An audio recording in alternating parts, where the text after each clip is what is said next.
Well, welcome back to the group, everyone. I'm excited that we're in the middle of Psalm 23. I hope that you're hearing it with fresh ears and you're excited to dive into it one more time tonight. Before we do that, I want to give one last plug for our partners class. Now, you've heard us talk about this before, and you might be asking whether you need to go or what's the deal with that. Well, this is a whole new class that we developed last year in 2021, but partners are what we call the people of Christ Church, who have essentially chosen to link arms together to accomplish the mission. Now, you might say, what's the mission? Well, we talk about that in partners class.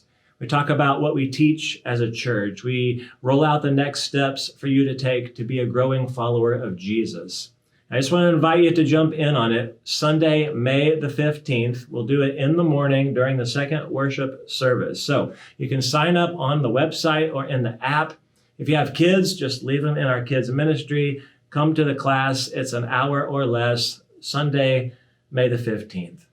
So here we are in the middle of Psalm 23. We're calling it I Shall Not Want, which is part of the very first line of Psalm chapter 23. David, you might remember, shepherd, the writer says, "The Lord is my shepherd. I have what I need," or "I lack nothing." And for David, it seems so obvious that with God managing his life like a shepherd would manage a sheep, that he just has everything he needs. And the first thing we looked at last week was that he has enough, right? He has rest. He's satisfied. He's at peace with everything that's happening around him. And more importantly, he's at peace with what's happening inside of him. And he follows that phrase with these four words. He says, "He renews my life." In other words, he, the shepherd, God, restores, he refreshes. He brings healing to my entire being. He can put broken parts back together again. He can take the hurts and he can heal them. And you should definitely read the entire psalm together as a group. I hope you're doing that every week. But what's going to happen for you is that you can continue to catch the flow of thoughts, because David says from that point, he refreshes my soul. He says from that point, out of that renewed life, that we see what comes next in verse 3. He leads me along the right paths, and he does it for his name's sake. Now, the word right there means exactly what you think it means. It's right. I'm going to go the right way. It is a righteous path. I'm going to walk in an upright manner. David says, my shepherd cares for me so much. He has my ultimate well-being in mind, that he will never lead me the wrong way. My shepherd leads me well, not only for my sake, he adds, but also for the sake of his own reputation. Now, we already know a little bit about sheep. They have a tendency to get lost. They can easily injure themselves. They lack a sense of direction. A lot of common sense. But sheep also tend to have this one behavioral trait. They tend to walk in a straight line. So if a shepherd calls to some sheep in the back of the line to come to him, they may not walk around danger. They may not go around a hazard. They're just going to go through it and probably into it. So the shepherd would have to lead his sheep in straight paths that he would then guide them slowly in kind of a zigzag pattern down the hillside.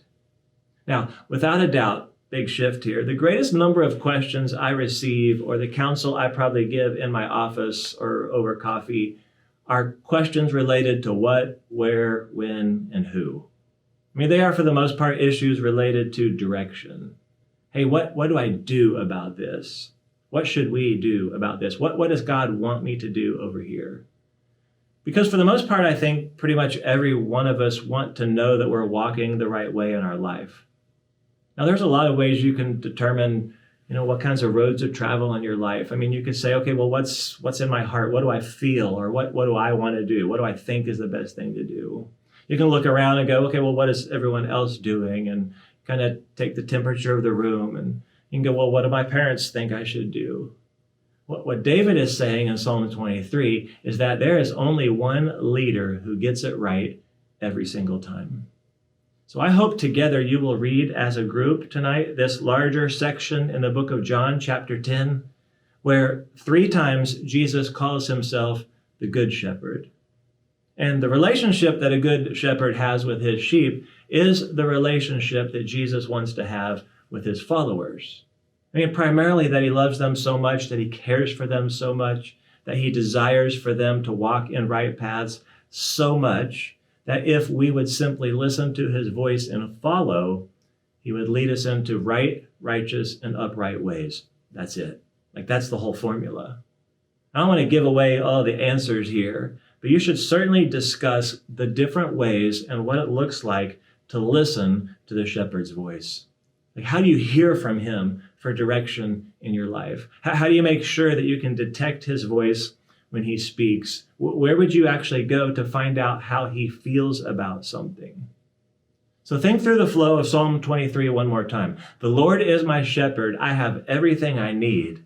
He lets me lie down in green pastures. He leads me beside quiet waters. He renews my life. And he leads me along the right paths for his name's sake. So maybe the most defining question we can ask ourselves is this: do I believe that my shepherd is good? Because the answer to that will give you the confidence to walk in the path where he leads you.